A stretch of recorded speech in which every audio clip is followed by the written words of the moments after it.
President Cyril Ramaphosa recently adopted a distinctly passive-aggressive tone in response to Action SA's Ethel Trollop, who criticized him for leading what she called a bloated government, one overloaded with ministries and deputy ministers. In this discussion, we'll unpack that fiery exchange and its implications. By the end, especially through the lens of my biblical reflection, you'll understand why this debate represents a crucial principle for a prosperous South Africa. Ready? Let's begin. Don't forget to like, and let's dive into what really happened.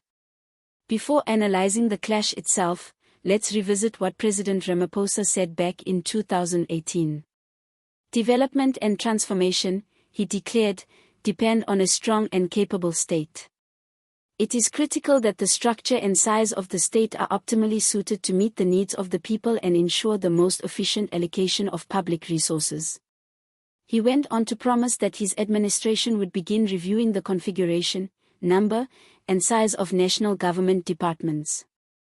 The statement was met with applause and optimism. The idea of reviewing and possibly reducing government departments in 2018 sounded promising. Surely, by 2023, that review must have been completed, right?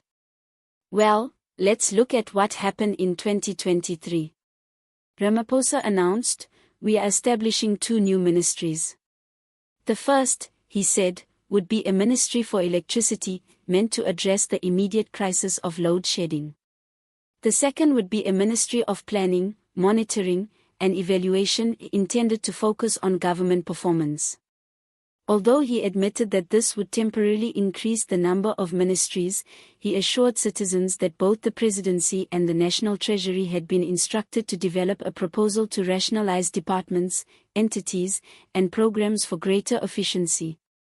This effort, he said, would result in the reduction of the number of ministries and guide the configuration of government for the next administration. In other words, the very process he began in 2018 appeared to be starting all over again in 2023, even as the number of ministries continued to grow. Fast forward to 2025, and many South Africans began to wonder whether any real downsizing had taken place. A parliamentary question was posed: would the cabinet approve a constitutional amendment to abolish the position of deputy ministers, considering the high cost of salaries, travel, and VIP protection? If not, would these roles continue merely as instruments of political patronage, a luxury maintained at the expense of the unemployed, hungry, and hopeless? In his response, President Ramaphosa emphasized that since the dawn of democracy in 1994, deputy ministers had played a crucial role in assisting ministers with their duties and responsibilities. Following the May elections of the previous year, he explained that it was not feasible to reduce the number of portfolios because of the need to create an inclusive national executive that represented all parties in the Government of National Unity, GNU. He asserted that deputy ministers appointed in June continued to add meaningful value and supported the priorities of the 7th administration. Still, Ramaphosa acknowledged growing concerns about the size of the executive and the number of deputy ministers. He reminded the assembly that from the very beginning, his personal wish had been for a much smaller executive. However, he insisted that the necessity of accommodating multiple political parties within the GNU made such reductions impossible. "My colleagues in the GNU accepted that it would have been ideal to have a smaller executive," he said, "but the need for a properly representative government required the structure we have now." When the floor opened for supplementary questions, Ethel Trollop wasted no time. "Honorable President," she began, "you are the steward of South Africa. Despite your so-called wish for a smaller cabinet, it has grown like topsy.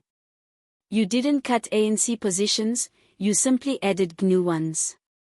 She went on to challenge Ramaphosa's decision to appoint an acting minister of police, despite the lack of a constitutional provision for such an appointment, because, she implied, he didn't trust his deputies enough to promote them. She pointed out that the Deputy Minister of Trade, Industry, and Competition had been fired 75 days earlier, and the position remained unfilled. To her, this illustrated how redundant and insignificant these roles had become. Quoting from the book of Matthew, Trollope compared the president's stewardship to that of a servant who buried his gold instead of investing it. "Why," she asked, "are you burying what you've been entrusted with by maintaining such a costly, bloated, and ineffective cabinet? Will you and your party support my private member's bill to eliminate the role of deputy ministers so that the money can be redirected to the people?"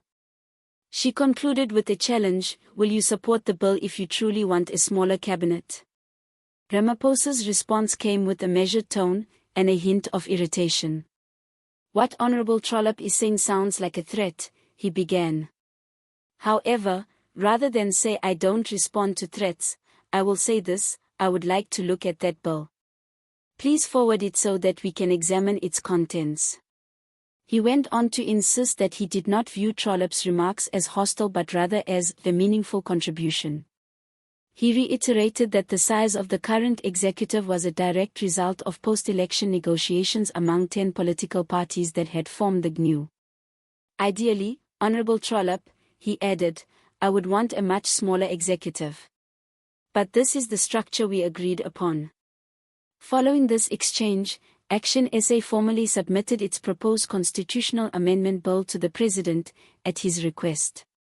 The bill sought to abolish the role of deputy ministers entirely, effectively cutting more than 40 positions. It also aimed to mandate parliamentary vetting for all cabinet appointments, empower the National Assembly to remove individual ministers through votes of no confidence, expand the number of ministers who could be appointed from outside parliament from 2 to 4, and introduce parliamentary oversight over ministerial perks.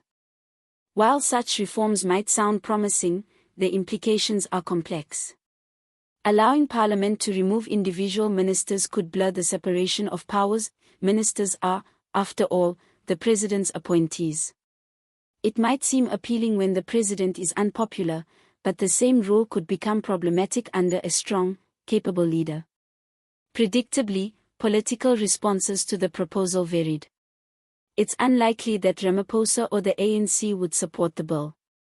The EFF and MK party might only back it for strategic, spiteful reasons, while their political philosophy generally opposes such moves. Parties like Rise Mzansi, IFP, and others might waver, their support dependent on the moment's political advantage. In contrast, the DA, Freedom Front Plus, Action SA, and ACDP are expected to favor the idea of trimming government, though their stance could shift now that the DA is part of the GNU. My biblical reflection on this situation draws from the warning in 1 Samuel, "This will be the behavior of the king who will reign over you. He will take your sons to drive his chariots, appoint captains over thousands and fifties, and claim your daughters to be perfumers, cooks, and bakers. He will seize the best of your fields and vineyards to give to his servants," a poetic echo of expropriation without compensation. "He will take your grain, your servants, your livestock, and still, the people will cry out under the weight of his rule." The warning is timeless: when governments grow too large, citizens end up working merely to pay their salaries. Today, nearly 38% of all taxes collected in South Africa reportedly go toward compensating government officials who, despite their pay, still fail to keep the lights on, maintain hospitals, or uphold law and order. It's a vivid example of why centralized management and bureaucratic sprawl inevitably lead to inefficiency and frustration. Ultimately, Ramaphosa's promises of a leaner cabinet ring hollow. Every expansion, every new ministry, appears to serve one purpose: to create jobs and positions for political allies.